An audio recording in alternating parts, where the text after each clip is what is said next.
Selamat datang dan selamat bergabung di channel Dongeng Malam. Bagi yang sudah mampir, jangan lupa tinggalkan jejak kalian dengan cara di like dan komen video ini. Untuk kali ini, Dongeng Malam akan membawakan sebuah cerita dengan judul Sungai Hitam Kalimantan. Kita mulai saja ceritanya. Malam itu hujan turun deras di kota Pontianak. Arman Pratama duduk sendirian di kamarnya, menatap layar laptop yang penuh dengan laporan mengenai pencemaran sungai di beberapa daerah. Sebagai seorang peneliti lingkungan, ia sudah sering berpindah-pindah tempat untuk mempelajari kondisi air dan ekosistem. Namun kali ini ada sesuatu yang berbeda. Ia mendapat undangan khusus dari sebuah LSM lokal untuk meneliti sebuah aliran sungai di pedalaman Kalimantan yang oleh masyarakat sekitar disebut Sungai Hitam. Nama itu langsung memancing rasa penasaran dalam dirinya. Sungai dengan air hitam legam, katanya bukan karena lumpur atau tanah gambut, melainkan sesuatu yang lebih tua, lebih misterius. Masyarakat setempat percaya sungai itu dihuni oleh sesosok makhluk gaib yang setiap tahun meminta korban jiwa. Arman, yang selama ini dikenal sebagai orang rasional dan skeptis, awalnya hanya menanggapinya dengan senyum miring. Ia menganggap itu sekadar cerita rakyat untuk menakut-nakuti orang luar agar tidak merusak alam. Namun, semakin ia membaca laporan, semakin besar rasa penasarannya. Ada catatan tentang warga desa yang hilang tanpa jejak di tepi sungai, perahu nelayan yang tiba-tiba terbalik meski cuaca tenang, hingga cerita orang-orang yang melihat bayangan hitam muncul di permukaan air. Semua itu terdengar seperti mitos, tapi angka kematian dan kehilangan yang tercatat cukup nyata untuk dipertimbangkan. Sambil menyalakan rokoknya, Arman bergumam pelan. Kalau memang ada sesuatu di sana, lebih baik kita buktikan secara ilmiah. Pagi harinya, ia bertemu dengan Bayu, teman sekaligus asistennya di kantor. Bayu adalah tipe orang yang lebih banyak bercanda daripada serius, tapi sebenarnya sangat loyal pada Arman. Ketika mendengar rencana perjalanan ke pedalaman Kalimantan, Bayu langsung memanyunkan wajah. Kau yakin, men? Sungai Hitam itu bukan tempat biasa. Aku pernah dengar dari kenalanku, katanya orang-orang sering hilang di sana. Apa kau nggak takut? Arman menepuk bahu sahabatnya itu sambil tertawa kecil. Takut sama apa? Sungai itu butuh penelitian, bukan cerita hantu. Lagi pula, kalau kita bisa membuktikan kualitas airnya buruk, bisa jadi alasan kuat untuk menyelamatkan ekosistem di sekitarnya. Bayu mendengus, lalu mengangkat alisnya. Ya, kalau cuma air kotor, aku masih oke. Tapi kalau tiba-tiba ada makhluk hitam yang nyeret kita ke dalam air, aku nggak bisa berenang. Arman hanya tersenyum tanpa menanggapi. Beberapa hari kemudian, mereka bertemu dengan Rismawati, seorang wartawan muda dari media lokal yang memang sedang meliput isu lingkungan di Kalimantan Barat. Rismawati punya sifat penuh rasa ingin tahu, dan ketika ia mendengar Arman akan meneliti Sungai Hitam, ia langsung memaksa ikut. Kalau memang ada cerita mistis di balik sungai itu, aku mau tahu kebenarannya. Kau bawa penelitian ilmiahmu, aku bawa catatan dan kamera. Kita lihat siapa yang bisa membongkar misterinya lebih dulu. Arman awalnya ragu. Tapi karena ia tahu kehadiran wartawan bisa membantu menyebarkan isu lingkungan, akhirnya ia mengizinkan Rismawati ikut. Bayu tentu saja mengeluh. Wartawan itu suka cari masalah. Kalau nanti dia tiba-tiba bikin ulah, siapa yang mau tanggung jawab? Kita? Namun, pada akhirnya Bayu tak bisa menolak. Mereka bertiga lalu berangkat menuju desa terpencil di tepi hutan, desa yang berada paling dekat dengan Sungai Hitam. Perjalanan memakan waktu panjang. Dari kota besar mereka naik mobil jeep selama 6 jam, melewati jalan berlumpur, kemudian menyambung perahu kecil di sungai bercabang. Sepanjang perjalanan, Risma terus merekam suasana dengan kameranya, sementara Bayu berulang kali mengeluh tentang nyamuk, pacet, dan jalanan yang membuat perutnya mual. Saat mereka akhirnya tiba di desa, suasana terasa berbeda. Udara begitu lembab, hutan di sekitarnya rapat, dan suara serangga terdengar bersahut-sahutan. Di ujung dermaga kayu, seorang pria parubaya sudah menunggu mereka. Dialah Darto, pemandu lokal yang ditugaskan menemani mereka selama penelitian. Darto menyambut mereka dengan wajah datar. Kalian peneliti ya? Mau lihat Sungai Hitam? Saya kasih peringatan dari awal, jangan macam-macam. Sungai itu bukan tempat untuk main-main. Setiap tahun ada saja yang hilang, dan itu bukan kebetulan. Bayu langsung merinding, sementara Risma justru semakin tertarik. Boleh diceritakan lebih detail, Pak? Kenapa bisa begitu? Darto hanya menggeleng. Nanti saja. Kalian istirahat dulu. Besok kita berangkat pagi-pagi. Malam pertama di desa itu berjalan penuh kegelisahan. Arman duduk di serambi rumah kayu tempat mereka menginap, menatap gelapnya hutan. Entah kenapa, ia merasa ada sesuatu yang mengawasi dari jauh. Angin malam berhembus membawa aroma anyir yang samar, seperti bau lumpur bercampur darah. Ia mengibaskan kepalanya, mencoba mengabaikan. Tak lama kemudian, seorang gadis muda datang membawa air minum. Gadis itu bernama Lina, mahasiswa KKN yang sedang mengabdi di desa tersebut. Rambutnya dikuncir sederhana, wajahnya manis, namun matanya menyimpan kesedihan yang sulit disembunyikan. Kalian harus hati-hati kalau besok benar-benar mau ke Sungai Hitam, ucapnya lirih. Kenapa begitu? Tanya Arman. Karena sungai itu sudah mengambil terlalu banyak. Termasuk keluargaku. Arman terdiam. Lina lalu berlalu tanpa menjelaskan lebih banyak. Keesokan harinya, sebelum matahari terbit, mereka berkumpul di tepi dermaga. Darto sudah menyiapkan perahu kayu kecil. Bayu tampak pucat, Risma bersemangat, sementara Arman menjaga sikap tenang meski dadanya berdebar. Saat mereka naik perahu, kabut tipis mulai turun dari arah hulu sungai, menutupi sebagian permukaan air. Darto mendayung perlahan. Suara dayung yang membelah air terdengar menakutkan dalam keheningan itu. Sesekali ia melirik ke arah penumpang. Ingat, jangan pernah menyebut nama asli kalian ketika sudah berada di tengah sungai. Kalau ada yang memanggil, jangan dijawab. Dan kalau kalian melihat sesuatu yang aneh, anggap saja itu tidak ada. Risma mencatat cepat dalam bukunya, sementara Bayu menelan ludah.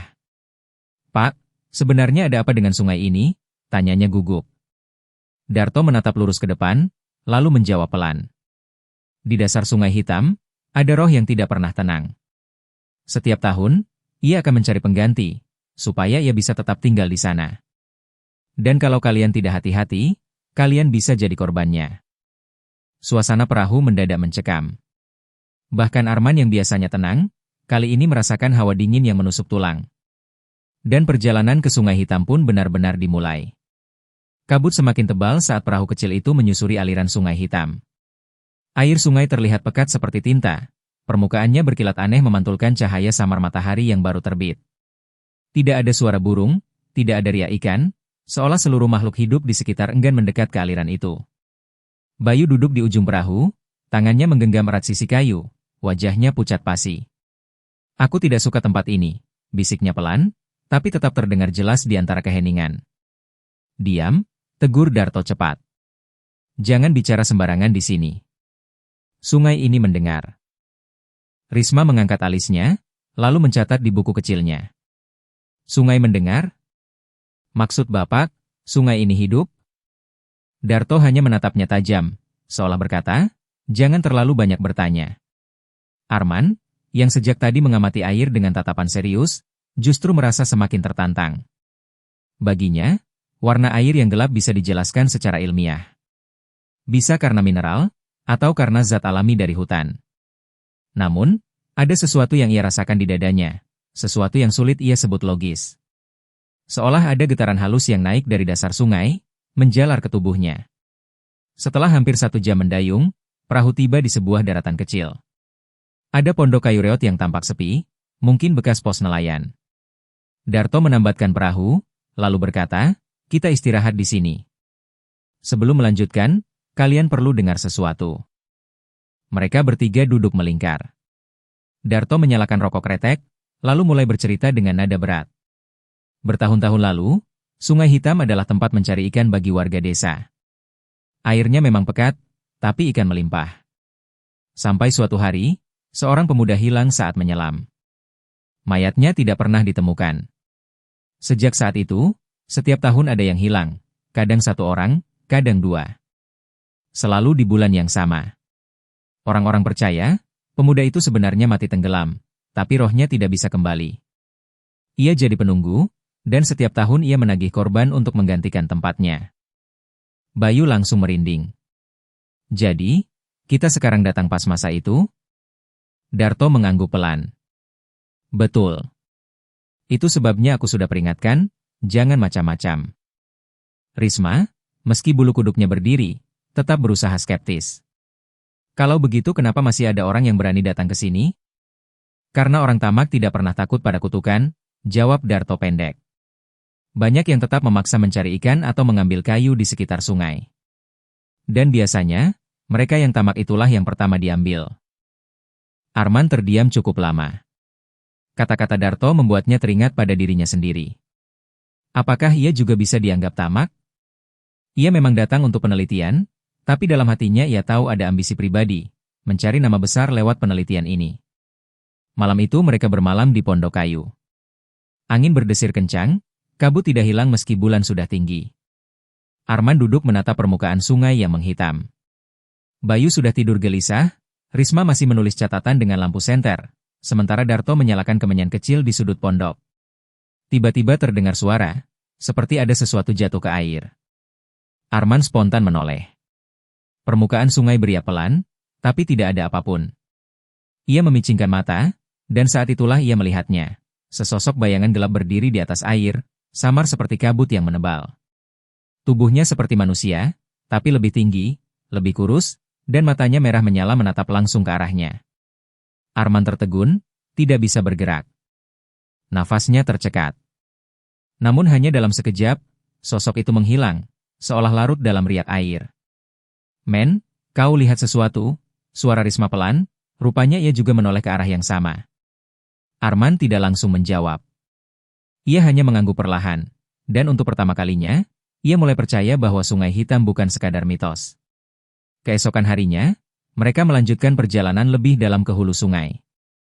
Semakin jauh mereka masuk, semakin mencekam suasananya. Pohon-pohon besar tumbang di tepi sungai, akar-akar menjuntai seperti tangan yang ingin meraih. Bau amis semakin pekat, membuat perut Bayu mual. Mereka sampai di sebuah belokan sungai, di mana arusnya lebih tenang. Darto berhenti mendayung, wajahnya berubah pucat. Di sini, biasanya korban diambil. Baru saja ia selesai bicara, terdengar suara lirih dari arah air. Suara itu jelas sekali, seperti seseorang memanggil. Bayu? Bayu langsung melompat kaget. Wajahnya pucat pasi. Itu suara ibuku. Arman buru-buru menahan lengannya. Jangan jawab. Jangan lihat ke arah itu. Namun Bayu sudah kehilangan kendali. Ia berdiri di perahu, matanya kosong, seolah ditarik sesuatu. Darto cepat-cepat meraih tubuhnya, tapi saat itu juga perahu berguncang hebat. Air hitam mendidih, dan sesosok tangan lega muncul dari bawah, mencengkeram kaki Bayu. Bayu menjerit histeris, tubuhnya ditarik ke dalam air. Arman dan Risma berusaha menariknya kembali, tapi kekuatan dari bawah terlalu kuat. Dalam sekejap, Bayu lenyap ke dalam kegelapan sungai, hanya meninggalkan riak air yang berputar seperti pusaran. Risma menjerit, Bayu. Arman terpaku, wajahnya membeku, jantungnya berdegup kencang. Darto menunduk dengan mata merah, lalu berkata lirih, sudah terlambat. Dia sudah diambil. Keheningan menyelimuti perahu. Tidak ada yang berani bicara lagi, hanya suara air yang bergelombang perlahan. Dan saat itulah Arman benar-benar menyadari, mereka tidak sedang melakukan penelitian. Mereka sedang masuk ke dalam wilayah kematian, wilayah yang dituntut untuk memberi tumbal. Risma masih terisak keras, tangannya gemetar memegangi pinggiran perahu. Matanya tak percaya dengan apa yang baru saja ia lihat. Bayu yang tadi pagi masih bisa bercanda kini lenyap di telan air tanpa bekas. Arman duduk terpaku, wajahnya pucat, pikirannya kosong. Ia merasa bersalah, karena dialah yang memaksa Bayu ikut dalam perjalanan ini. Darto menarik napas berat, lalu mengeluarkan sebilah pisau kecil dari dalam tas rotannya. Tangannya bergetar tipis, namun sorot matanya mantap. Aku sudah peringatkan dari awal. Sungai ini akan menuntut korban. Dan sekarang ia sudah mendapat satu. Risma menoleh cepat dengan mata merah berair. Apa kau hanya akan diam? Kau tidak mau menyelamatkan dia? Darto menatap balik dengan wajah muram. Tak ada yang bisa diselamatkan. Begitu air hitam sudah menelan seseorang, itu berarti jiwanya sudah ditukar. Kalau kita nekat menyusul, kita malah ikut jadi korban. Risma hendak membalas, tapi Arman mengangkat tangannya pelan. Wajahnya tegang, tapi nadanya tegas. Kita masih punya tujuan. Kalau kita mundur sekarang, pengorbanan Bayu akan sia-sia. Kita harus cari cara untuk menghentikan ini. Risma memandang Arman lama, lalu menunduk. Ia tahu perkataan itu masuk akal, tapi hatinya tetap tidak bisa menerima. Perahu melanjutkan perjalanan. Kali ini suasananya lebih suram. Tidak ada lagi canda Bayu, hanya desau angin dan bunyi dayung membelah air. Arman duduk diam, tapi di dalam kepalanya ia terus mendengar gema jeritan Bayu. Saat senja tiba, mereka mencapai sebuah dataran agak luas di tepi sungai. Ada sisa-sisa batu menyerupai altar, setengah tenggelam dalam lumpur. Darto berhenti mendayung, lalu menunjuk. Disitulah tempatnya. Orang-orang sini menyebutnya batu penukar. Konon disitulah roh pertama kali muncul. Mereka naik ke darat. Tanahnya becek, setiap langkah menimbulkan bunyi seperti ada sesuatu yang lengket. Risma menyalakan kamera kecilnya, merekam setiap sudut. Arman jongkok memeriksa permukaan batu. Ada bekas ukiran samar, seperti gambar manusia dengan tangan terangkat ke atas, di sekelilingnya garis bergelombang menyerupai air. Tiba-tiba, udara berubah dingin. Kabut turun lebih pekat. Dari arah sungai terdengar suara gemericik aneh, seperti seseorang yang berlari di atas air. Jangan menoleh, bisik Darto cepat. Apapun yang kau dengar, jangan hiraukan. Namun suara itu semakin dekat. Risma, yang tak tahan, menoleh sedikit. Saat itu juga ia menjerit tertahan. Ada sosok Bayu berdiri di tepi air, wajahnya pucat pasi, matanya kosong, dan mulutnya menganga mengeluarkan air hitam pekat. Tangannya terulur ke arahnya. Risma, tolong aku. Risma hampir berlari, tapi Arman memeluknya erat. Itu bukan Bayu. Itu cuma bayangan yang dipakai untuk menipu. Sosok itu berdiri beberapa detik lagi, lalu perlahan larut kembali ke air. Bau amis semakin kuat, membuat perut mereka mual. Darto mendekati batu besar dan menempelkan telapak tangannya. Pak Jali pernah bilang, roh sungai ini dulu manusia biasa. Dia mati tenggelam karena ulah orang-orang tamak yang memaksanya menyelam mengambil harta. Sejak itu, jiwanya tak bisa pergi, dan setiap tahun dia menuntut pengganti. Kalau kita ingin mengakhirinya, harus ada yang rela jadi tumbal, atau ada yang berani menantangnya. Arman menggenggam batu itu erat, tatapannya keras. Kalau memang itu asal-muasalnya, maka tidak boleh ada lagi korban.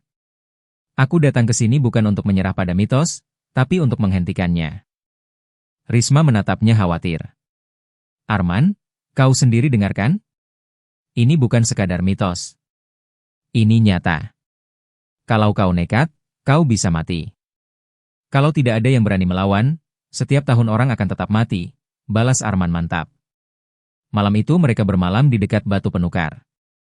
Suasana mencekam, angin berputar-putar membawa suara-suara samar. Kadang terdengar tangisan, kadang tawa menakutkan. Risma tidak bisa tidur, sementara Darto duduk dengan mata terpejam membaca doa-doa kuno. Di tengah malam, Arman keluar sendirian mendekati sungai. Ia menatap air hitam itu, lalu berteriak lantang. Kalau kau memang butuh pengganti, datanglah padaku. Jangan ambil orang lain lagi. Air sungai mendidih.